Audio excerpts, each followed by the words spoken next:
આપણું પોરબંદર ગ્રીન પોરબંદર અંતર્ગત 10,000થી વધુ વૃક્ષો વાવવા માટે પોરબંદરમાં જોરશોરથી કામગીરી ચાલી રહી છે અને મોટા ભાગના વૃક્ષોનું વાવેતર પણ થઈ ગયું છે। ત્યારે આજે આ વૃક્ષ વાવેતરમાં કેટલાક શખ્સો વિઘ્ન ઉત્પન્ન કરતા હતા, જેમાં પોલીસે આવી મામલો થાળે પાડ્યો હતો।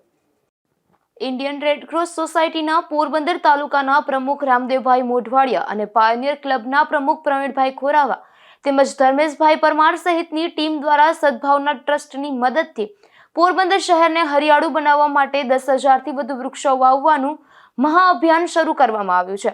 હજારોની સંખ્યામાં વૃક્ષોનું વાવેતર પણ થઈ ગયું છે, પરંતુ તેમાં પણ કેટલાક શખ્સો વિઘ્ન ઉત્પન્ન કરી રહ્યા છે, જેમાં આજે સવારે ચાડેશ્વર મંદિર નજીક વૃક્ષોનું વાવેતર થયું હતું, ત્યારે કેટલાક શખ્સો ત્યાં આવી પહોંચ્યા હતા અને કામગીરી બંધ કરાવી હતી।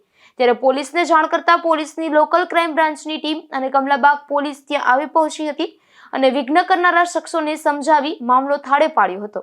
તેમજ જો સરકારી જમીનમાં વૃક્ષો વાવેતરની કામગીરીમાં અડચણરૂપ થશે તો આવા શખ્સો સામે કાયદાકીય કાર્યવાહી પણ કરવામાં આવશે તેવી પોલીસે સ્પષ્ટતા કરી હતી।